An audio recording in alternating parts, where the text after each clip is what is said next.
Hi everyone, it's me, Olivia Osmer, GP specialist in metabolic health. And all my patients often ask me, Olivia, what do you eat yourself? And how do you keep your figure? So today, look, I'm in the kitchen and I'm going to show you everything now. Look, well, of course I don't actually do it this way, but I'm just showing you the first lesson. The most important component of every meal you have is protein. So look, I bought this pork cutlet at Coles, right? Pretty tasty, right? And to know how much protein you're getting, I don't do this every day, but this is how I teach my patients. First, you take the fresh raw meat and carefully weigh it on a digital kitchen scale. Here, there are 380 grams of meat, which means there are 70 grams of protein. I've already calculated it, and then you cook it. So, this meat also contains 70 grams of fat, which is what gives you the protein. Protein provides us with building material and a feeling of fullness. It will be actively digested for about 5 hours, and on top of that, your body will spend extra energy on digestion. And fat will keep you feeling full for even longer, up to 10 hours, almost until the next day. A feeling of fullness? And such a large amount of fat is actually just right for me because I'm quite an active person. I need a lot of calories, but in general, I recommend a protein and fat meal. That's the optimal way to control your appetite and to avoid any food cravings. Then we add carbohydrates.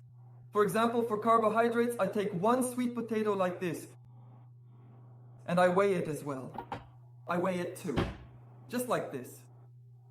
It weighs 104 grams. And I bake it in the air fryer. And this one I bake on the barbecue. So, what do we end up with? Here, I've already cooked it, all this meat, and I've already weighed it. Take a look, this is what a meal looks like. This potato was cooked in the air fryer.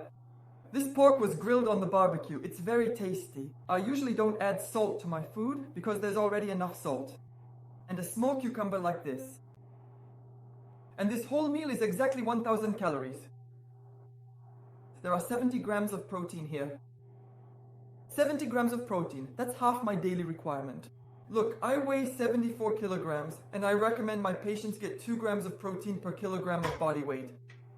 So, for 70 kilograms, that's my daily norm. Plus 70 grams of fat. The fat is what gives you that feeling of fullness.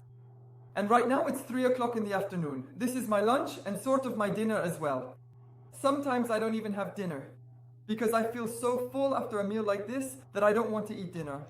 Or for dinner, I might just have a little ricotta. There are 70 grams of fat here, 70 grams of protein, and 20 grams of carbs from the potatoes. So this ends up being a protein and fat meal, which is metabolically optimal for me and for my level of activity. And it's also optimal for keeping my blood sugar stable. In fact, metabolically, this is a very healthy meal. And I eat rarely. My meals are not frequent. I might eat twice a day. And sometimes I can even eat just once a day.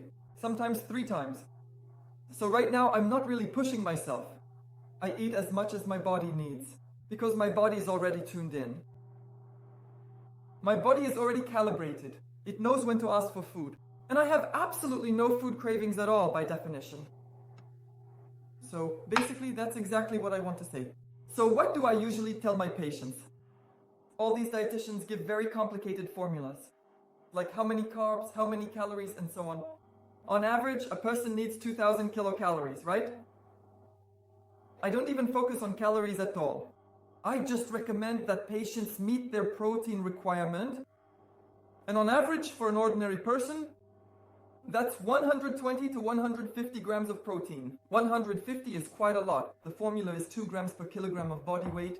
But the thing is, if a person weighs 100 or 150 kilograms, of course, that's not 300 grams of protein. That's way too much. That amount of protein just won't be absorbed. So, on average, 120 grams of protein for a typical person who weighs 60 to 70 kilograms is a perfectly adequate dose. And that's it. To keep things simple, because people usually understand very little about nutrition, I say just focus primarily on protein, concentrate on protein, don't worry about fats for now, and treat carbs as something to be wary of. That's it. That's the formula for losing weight and cutting. And then, when a person reaches a normal weight, we gradually start adding carbohydrates. And this depends on the level of activity, food cravings, and some other factors. Well, basically, I've shared all my kitchen secrets with you.